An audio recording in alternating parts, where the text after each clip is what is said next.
Before I begin expounding on my contention that the evidence now shows that Winston Churchill helped Adolf Hitler escape after World War II and knew what he was planning, is in evidence. Um, I want to gloss over a couple of trivialities. You might notice I'm wearing some pirate studs. And I just wanted to say that you can, to Pittsburgh, you can, and Robert Fripp, you can divest yourself of the silliness that anyone will believe I'm suggesting that you hold forth in support of my views. Not only do these not connote any sort of endorsement, the fact that I'm a Mariners fan who admires some of the other teams should not be construed as my accepting their silence and complicity in what's going on. But that problem goes back to the age when, very innocently, I liked King Crimson and Reagan was attacking my father, so I defended my deceased father. And the museum thieves who've been busted by Smithsonian recently pounced, saying that I was framing Reagan. That's not true. The pit news clearly shows that at the time I didn't believe Reagan was behind what happened to me. He was just defaming the victim. But the museum thieves, the pirates endorsed them. The Post-Gazette endorsed them, and Robert Fripp piped up for them. Were portraying themselves as Abdul the terrorist on KDKA radio, even when they were squirrel Jewish kids getting away with this. And Meng-Na Wen was doing the voice, ended up doing the voice for Mullen, working with Oliver Stone, whose attaches were in on all of this. Sir Wecht was one of his advisors, well aware of what was going on, himself a suspected museum thief. And, they voiced over this idea that I was framing Reagan. It was so that they could play, this shenanigan that only the super race matter. And the rest of us, our votes may count, but our lives don't. And a lot of time has been wasted because of this silliness. I want to suggest that you put CC on down there in the corner if they're there, because it will help you with the text. It will show the words. Hopefully they'll show up. I'll upload this again if it doesn't work the first time. But only on rare occasions do they not show up. So, it would be nice if we lived in a world where rational self-interest allowed you to neglect the hard truths of the reality that's been coming on our direction, but unfortunately that's not the case, and we need to know what to advise the children and so forth. How mature do we want them to be when the schools are being closed, and do we even understand by who? I recently saw Bob Byer, who was a 21-year CIA agent. His partnership with Lenny DePaul, who was commander of Marshal Service's fugitive investigations. I saw 8 episodes of first series of part of the 9th episode of Hunting Hitler. And what I wanted to add to what they've done, which is remarkable, is that for some reason the FBI documents that were released in 2014 were remarkably like a treasure map. All they had to do was follow them and they found the evidence. What this suggests is that the FBI was perfectly aware of what Adolf Hitler was doing and was even helping them. Of course, this doesn't come out, but it seems to be perfectly obvious by the fact that all of the information proved to be valid as they went through Spain, found the monasteries, found the planes, found the U-boat, found the safe houses in Argentina. And ultimately, we know from other areas of my research that, as a practical joke, Hitler's forces murdered JFK. So, when we look at the situation with respect to Queen Elizabeth and the royal family, we also know that King Edward was a very good friend of Adolf Hitler, and that Churchill sent Edward to Argentina. And while he was in Argentina, although it does come out in the film, he was clearly preparing the way for the escape of the Fuhrer, who was his friend, just as Hitler had arranged the 11th hour rescue of Mussolini at one point. So this was Hollywood stuff, where eagles dare stuff. And the whole layout of the way that Hitler escaped was a metaphor on the mind of the superior man that he was promoting, the nature of reality. The masses didn't matter. He went through a little chute into escape. And the others might as well just been sperm cells. He was the cognitive force that was consummating in the womb of survival, fascist survival, and so on. And Hitler tried to tear apart our vision of the universe. We believe that most of us is an ear in the apple. We believe that God knows everything, and if he or she doesn't know, then life would have no meaning. Hitler believed that you could see the nature of things just being torn apart constantly, and then that survivalism was the only force that mattered, and destroying by the act of war the desire of your competitors to survive. Obviously, he was criminally insane, but Queen Elizabeth's cousin, Richard, is deeply implicated in all of this. And I hope to explain a little bit of how I know that and why. But one of the things I found in Pittsburgh, and the Honors Department allowed me to include it in a poem I read, was the discovery that a very large consortium of Trump supporters over by the Iron City Brewery, where there's a carrier bridge, have a furnace-looking, it's almost like Auschwitz, compound there on a street that's called Beth Oven. They take, a letter out of the name Beethoven. So then instead of saying Beethoven, it says Beth Oven Street. And this is a simple fact. I mean, so what we see also in the name Neville Chamberlain is inescapable. Chamber Berlin, gas chamber Berlin. Yeah, so the name encryption system that we found in the Texas school book, it traces back to the British Churchill's attempt to enlist the dictators in the anti-communist cause. He reached out to Mussolini even after he realized that he was going to have to fight Hitler. And the idea that a favorable fascist alliance could be the resolution of World War II was something that he bickered with FDR about.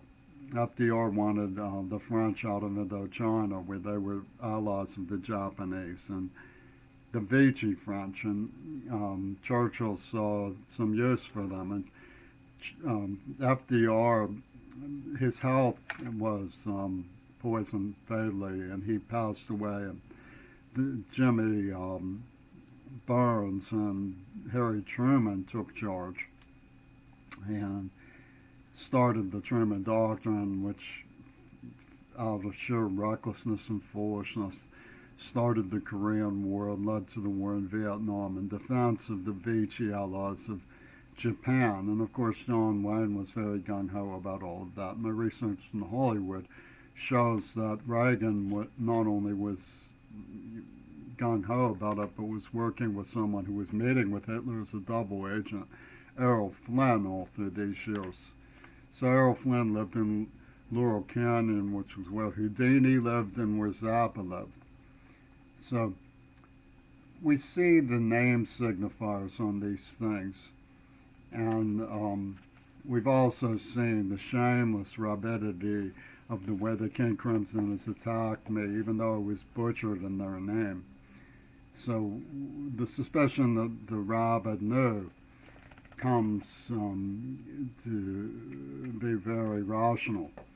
And if you look at this picture of the Neva Consortium, the group behind Roman pink porno and Japanese pornography, you see a very clear likeness of Jennifer Rubin, whose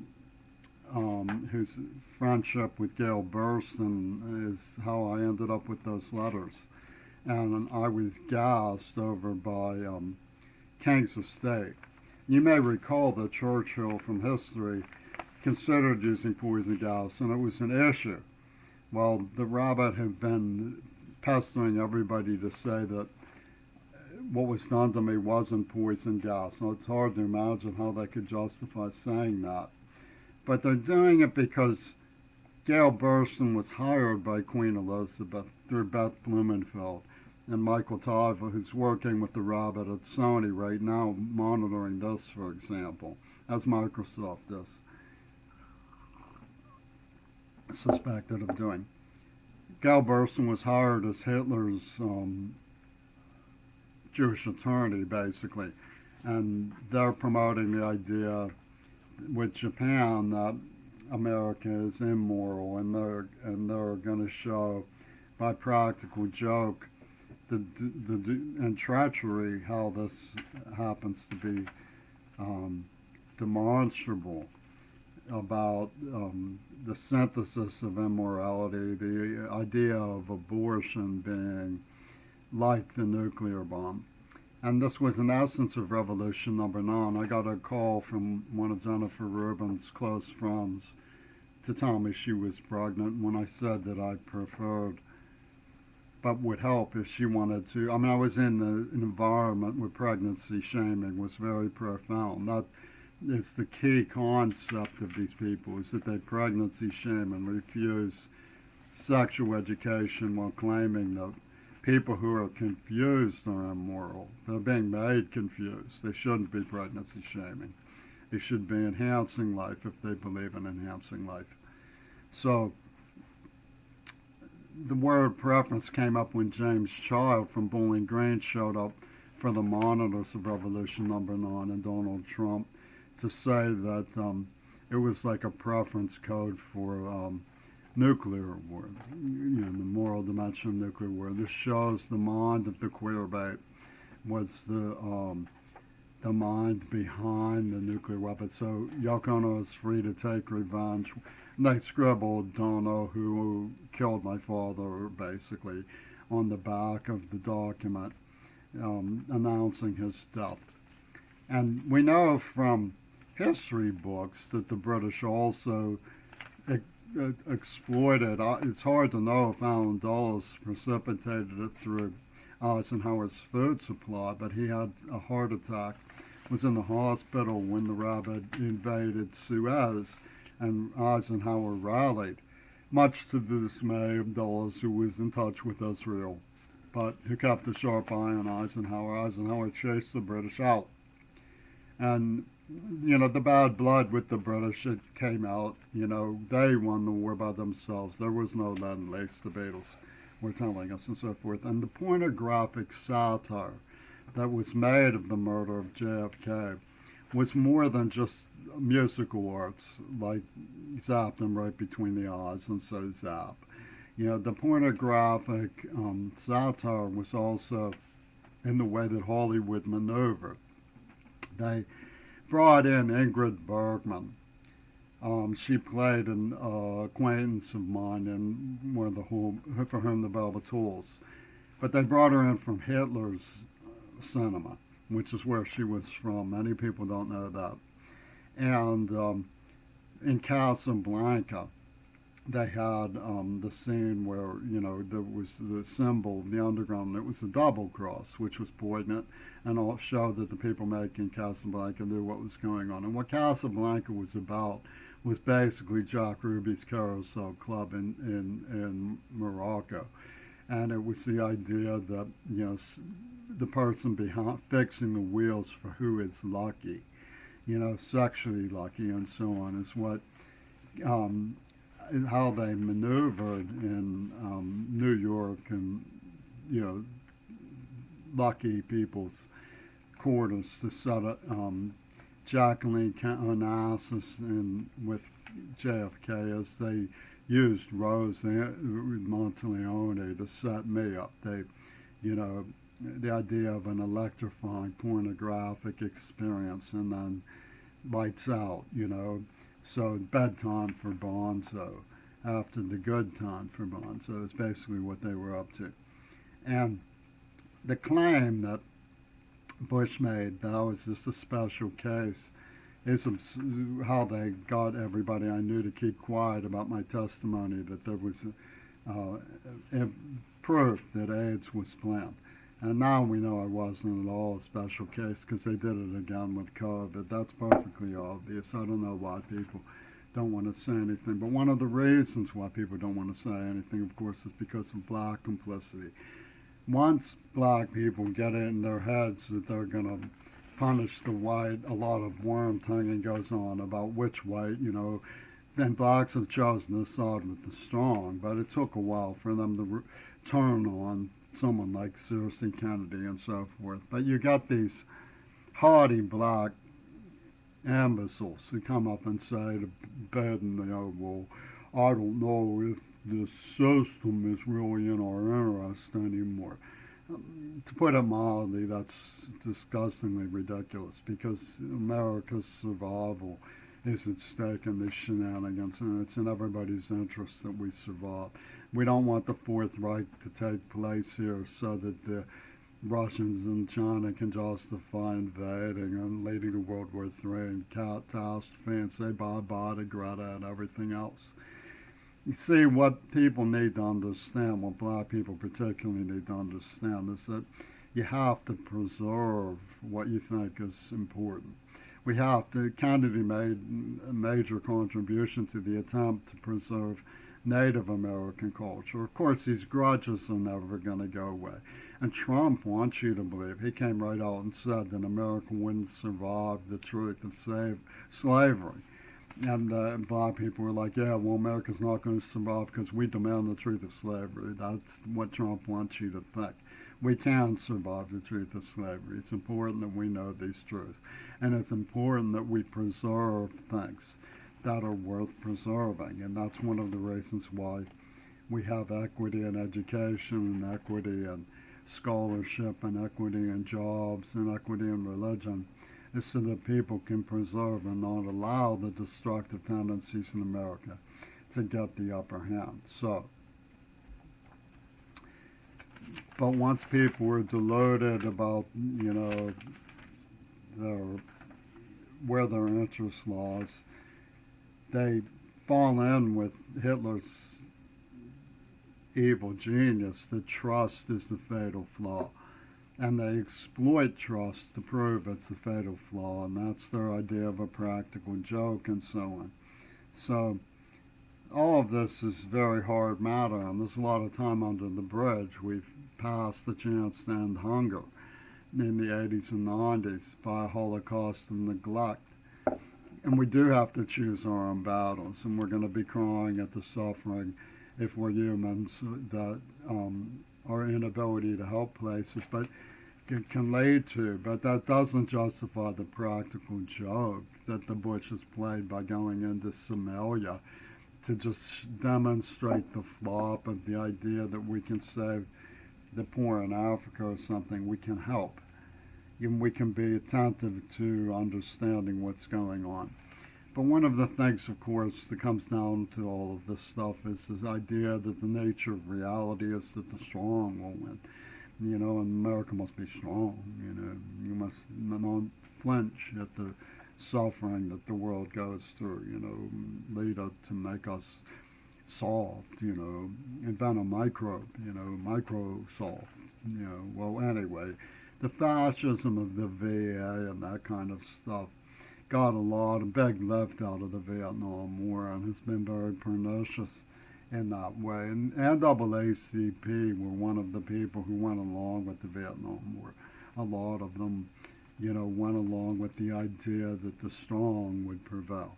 And yeah, we had no business in the Vietnam War, but it's very important to understand that the Trump's mentality, I mean, he calls people suckers and losers for doing that stuff, but people associate him nevertheless with the idea that they're going to smash the people who think it was wrong, you know, and that's all this nonsense came to the defense of Ronald Reagan.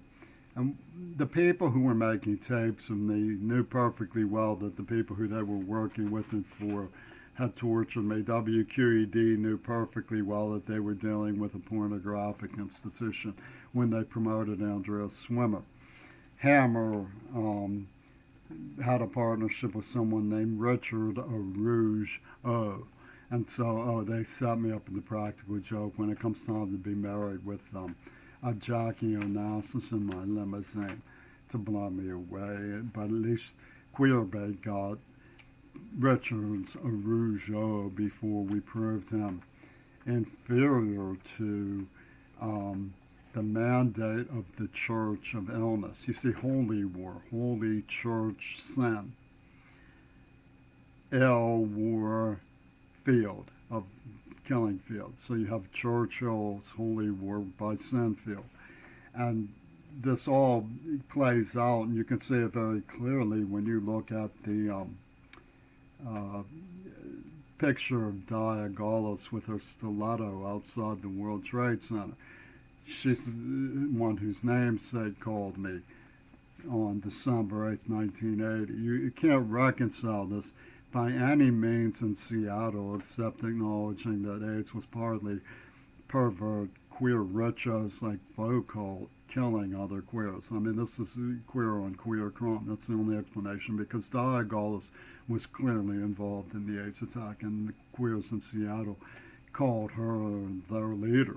Okay, so just work on that, because it's very important that you get that to sink in. That's a very important fact. And the way they used my name was they took Starkey and inverted it to Keystar and got Gister and put Carrie Gister, Kister and Gaster. You see, that's their mindset. And the people who knew this, of course, knew they were working with pornographers, but they were, some of them in the NAACP, pining for the lost kings of Africa. So that's what we're going to get instead of progress in America. We're going to get race war for the lost kings of Africa. You know, and he shows me this mountain of hideous swastikas. He calls them sacred African symbols. They were obviously German swastikas. And there's all this pussy ball warring over Midori Goto from Sony. Now, when you look at the situation and try to explain it in terms of how it's being done, how is it that Trump is succeeding in building a Fourth Reich in America? One of the things that you find is that there's a philosophy in police ethics and police training that goes way, way back by Saul Astor, who basically believed in a society that built its ethical system on theft. After that, it was finders keepers. So the idea that like looting the Iraq Museum can be moral because it's finders keepers sort of has its historical legacy in the way that we've treated African society. So there were lost kings of Africa, and it's very important to note that in our academics. And there is a reason to be clear about what it is that we need to do to remedy our understanding of how the world has evolved in order to perform the duty that FDR had hoped, which was to put a stop to colonialism. But the way they have it rigged is we want to destroy our society to bring back a new colonialism of the strong, which is made up of black fascism and all the rest. So it gets pretty noxious while they make this pornographic satire of our society and call Hitler's escape a metaphor for man. And you have a UW where a lot of the sociology of the new fascism originates. This idea of access to sex being an administrative prerogative. So they justify what they did to me in setting up the Jackie Onassis in my limousine for bedtime for Bonzo as a form of real gain, real estate for the loyalists in the state of Washington who control luck. And so nobody wants to be a loser, so they say you join the strong. But one of the things that I think they miss, and in part it is a lack of understanding of Kennedy, was the wherewithal being a gentleman when it comes to society's lapses.